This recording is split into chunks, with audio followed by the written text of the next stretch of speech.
Shalom, salam sejahtera saudara dan saudari yang dikasihi dalam Tuhan. Kita bertemu kembali dalam seri pembelajaran Sekolah Sahabat Dewasa, saluran HCBN Malaysia, dengan tajuk pelajaran Sekolah Sahabat yang begitu indah, Roh Suci dan Hidup yang Soleh. Saudara dan saudari yang dikasihi dalam Tuhan Yesus Kristus, selama 1 minggu ini, kita memiliki suatu ayat hafalan yang begitu indah untuk kita renungkan dan kita hafal dalam kehidupan keharian kita. Ayat tersebut terdapat di dalam 1 Tesalonika 5 ayat 23, di mana berbunyi, semoga Allah damai sejahtera menguduskan kamu seluruhnya, dan semoga roh, jiwa, dan tubuhmu terpelihara sempurna dengan tak bercacat pada kedatangan Tuhan Yesus Kristus Tuhan kita. Saudara dan saudari yang dikasihi dalam Tuhan, melalui ayat hafalan ini, kita diingatkan betapa pentingnya menjalani kehidupan yang suci, sementara menantikan kedatangan Tuhan yang kedua kali. Tetapi, saudara dan saudari yang dikasihi dalam Tuhan, melalui ayat hafalan ini, sekali lagi kita diingatkan betapa pentingnya menjalani kehidupan yang suci, sementara saya dan saudara menantikan kedatangan Tuhan yang kedua kali. Dan secara sederhananya, pembelajaran Sekolah Sahabat kita sepanjang minggu ini berfokus kepada 2 hal. Yang pertama, apa sebenarnya makna daripada hidup suci? Dan yang kedua, bagaimana saya dan saudara menjalani kehidupan yang suci. Namun, sebelum kita lebih jauh melangkah untuk mempelajari pelajaran firman Tuhan pada masa ini, saya undang kita bersatu dalam doa. Mari kita bersatu dalam doa. Tuhan kami, Allah kami yang berada dalam kerajaan surga, pada waktu ini Tuhan kami sangat bersyukur karena Tuhan berikan kami sekali lagi kesempatan untuk kembali mempelajari firman Tuhan. Dan kami rindu adalah menjadi bahagian buat kami roh Tuhan, agar ketika kami mempelajari firman-Mu, kami mengerti, bahkan terlebih kami dapat mengaplikasikannya dalam kehidupan kami. Terima kasih Tuhan di atas jawaban-Mu yang pasti. Di dalam nama Yesus kami berdoa. Amin. Saudara dan saudari yang dikasihi dalam Tuhan, berbicara tentang makna hidup yang suci, maka suatu hal yang perlu kita ketahui bahwa kita harus kembali kepada sumber kesucian itu sendiri, yaitu Allah.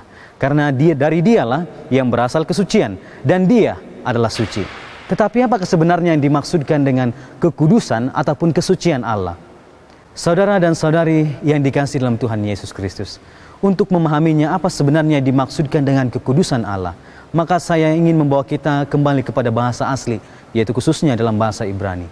Di dalam bahasa Ibrani, kata kudus berasal daripada kata kadash, dan sering para ahli Alkitab menerjemahkan kata kadash kepada 3 hal. Yang pertama, holy, kemudian yang kedua, the Holy One, dan yang ketiga, set apart, yang artinya terpisah. Melalui pengertian kata ini, maka kita dapat menyimpulkan bahwa kata kudus berarti terpisah. Pertanyaannya, terpisah dari apa sebenarnya? Terpisah daripada dosa. Ketika Allah disebut sebagai kudus, itu artinya Dia terpisah daripada activity yang disebut dengan dosa.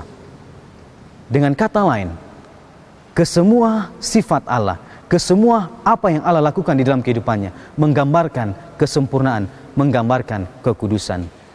Kekuasaannya kudus, hikmatnya kudus, kasihnya kudus, dan segala sesuatu yang dihasilkan oleh Allah adalah kudus.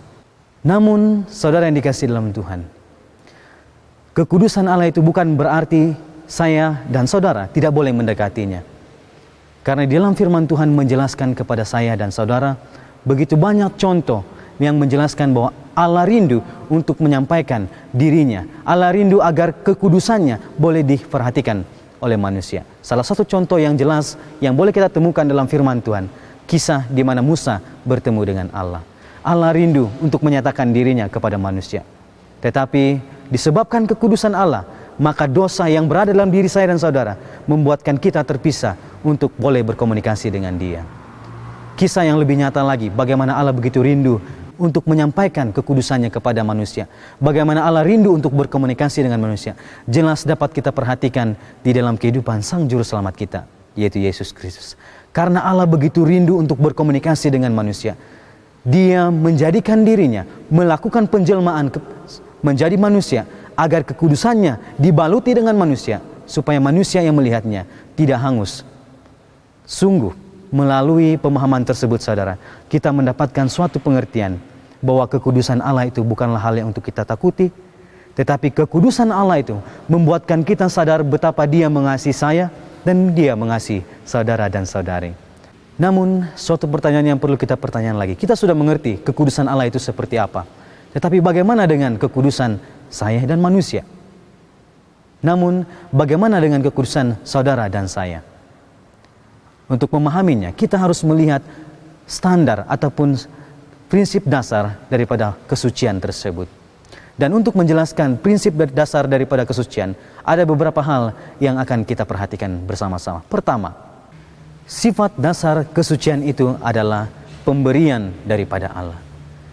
Yang artinya adalah untuk mendapatkan kekudusan itu hanya berasal daripada si pemberi kekudusan tersebut, yaitu Allah sendiri. Itulah prinsip yang pertama.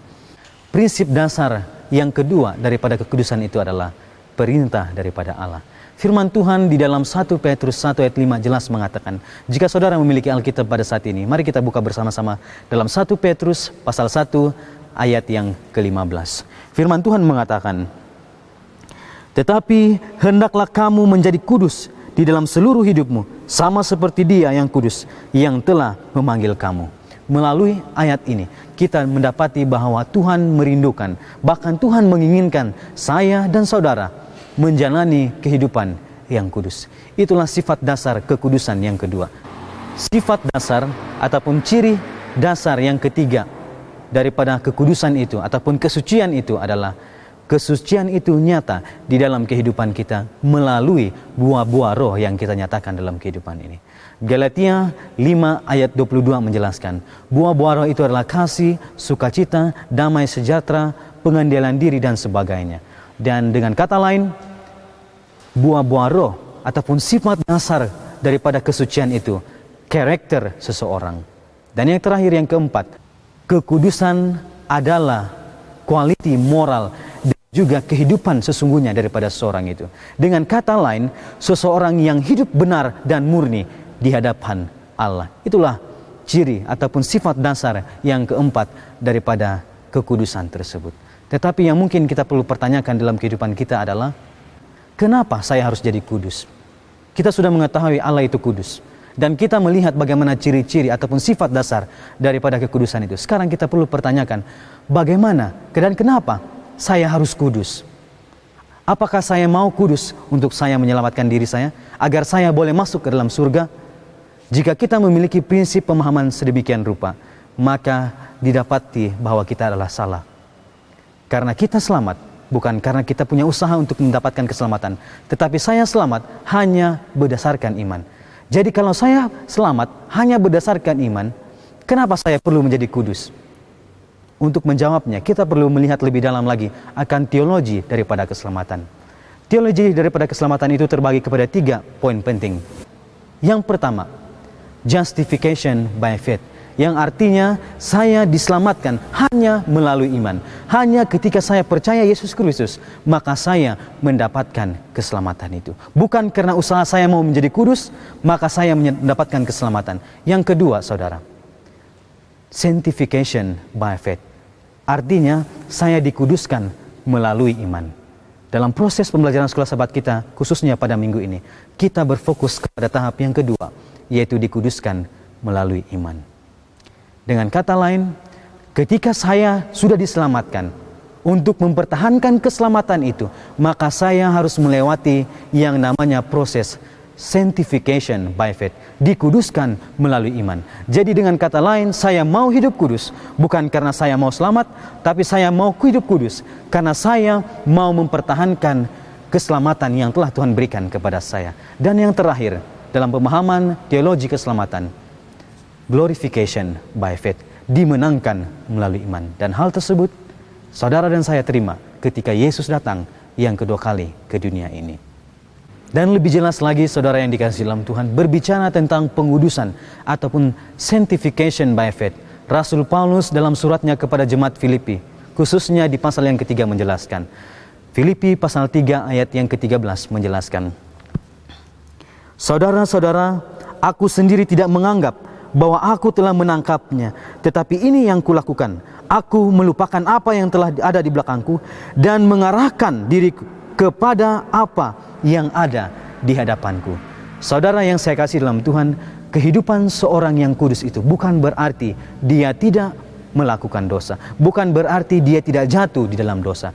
Tapi seperti mana yang dijelaskan oleh Rasul Paulus, kehidupan seorang yang kudus itu, dia melupakan apa yang ada di belakangnya dan berfokus kepada apa yang berada di depannya. Dengan kata lain, saya meninggalkan dosa saya dan saya berfokus untuk tetap berjalan bersama dengan Tuhan. Itulah yang dimaksudkan dengan sanctification by faith. Saya terus berada di dalam proses pengudusan setiap hari, sehinggalah suatu saat nanti saya tiba di tahap glorification by faith, di mana saya dimenangkan oleh iman ketika Yesus datang kedua kali ke dunia ini. Tetapi mungkin kita memiliki pertanyaan di dalam kehidupan kita. Bagaimana supaya caranya saya tetap boleh menjalani kehidupan yang suci ini? Bagaimana saya tetap boleh berjalan bersama dengan Tuhan untuk menjalani kehidupan yang suci ini? Jawaban yang pasti dalam pelajaran sekolah sahabat kita menekankan bahwa 10 hukumlah panduan buat saya dan saudara untuk tetap boleh berjalan di jalan kekudusan tersebut. Saudara yang saya kasih dalam Tuhan Yesus Kristus, ke-10 hukumlah yang membuatkan saya dan saudara mengetahui apakah saya sedang berjalan di lorong kekudusan tersebut, apakah saya sedang berjalan di dalam proses pengudusan ataupun tidak. Melalui 10 hukumlah saya menyadari dan saya mengetahui bahwa saya mengasihi sesama ataupun tidak. Karena 10 hukum Tuhan menjelaskan, kalau kita mengasihi sesama, berarti kita telah menuruti hukum Tuhan. Dan hukum Tuhan itu sudah kita ketahui terbagi kepada 2 hal, kasih kepada Allah dan kasih kepada sesama manusia. Dengan kata lain, 10 hukum adalah cermin yang membuatkan saya mengetahui apakah saya tetap boleh berjalan bersama dengan Tuhan di jalan kekudusan ataupun tidak. Hukum tidaklah menyelamatkan saya, tetapi hukum adalah panduan ke arah keselamatan tersebut. Tetapi mungkin saudara, ada suatu hal yang perlu kita renungkan, yang nyata dalam kehidupan kita sehari-hari.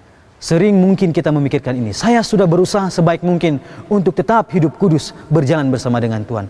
Tapi seiring berjalannya waktu, saya jatuh di dalam dosa.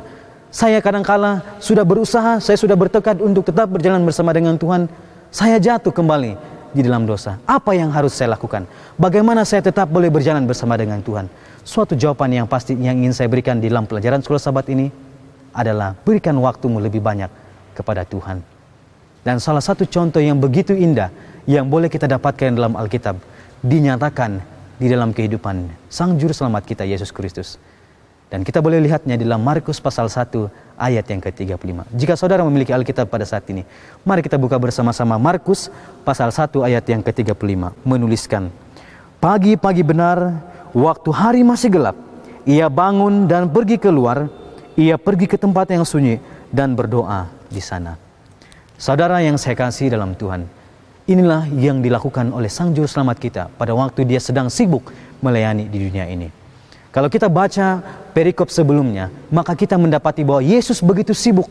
Di hari Sabat itu dia mengusir roh jahat, dia menyembuhkan ibu mertua Petrus, dan bahkan sampai malam hari. Suatu hal yang kita dapati bahwa sudah tentu ketika seseorang menjalani kehidupan sedemikian rupa, dia tentu penat, bahkan boleh jadi dia akan melupakan Tuhan. Tetapi Yesus tidak. Dia tetap memiliki waktu yang khusus untuk pagi-pagi benar, waktu hari masih gelap, ia pergi keluar dan ia berdoa kepada Allah. Dengan kata lain saudara, ketika kita di dalam kehidupan di dunia ini yang dipenuhi dengan kesibukan harian, mengutamakan Tuhan dengan memiliki hubungan yang dekat dengan Tuhan setiap hari, dapat dipastikan bahwa saya dan saudara boleh tetap menjalani kehidupan yang suci. Akhir kata saudara yang dikasihi dalam Tuhan, dalam pembelajaran sekolah sahabat kita sepanjang minggu ini, saya ingin kita merenungkan suatu kata-kata hikmat yang sering mungkin saudara dan saya dengarkan.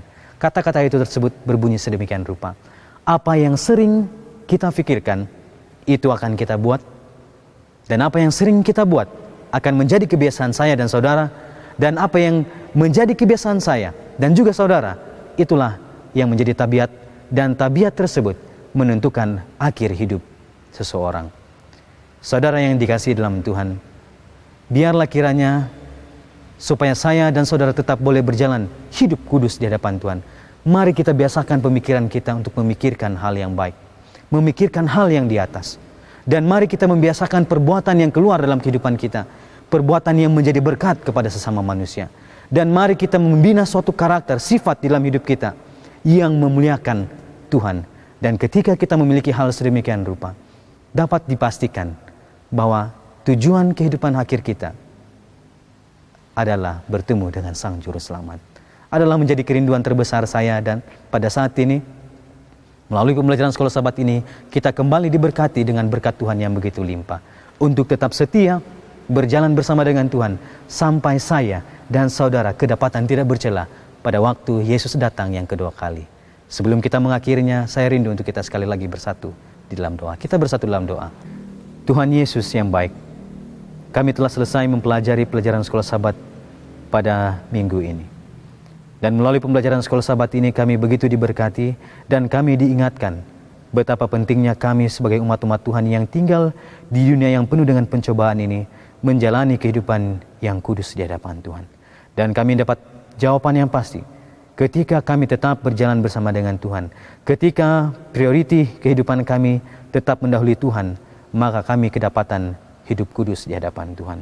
Tuhan yang baik, biarlah kiranya berkat Tuhan senantiasa menjadi bagian buat kami hari demi hari untuk kami tetap setia berjalan bersama dengan Tuhan.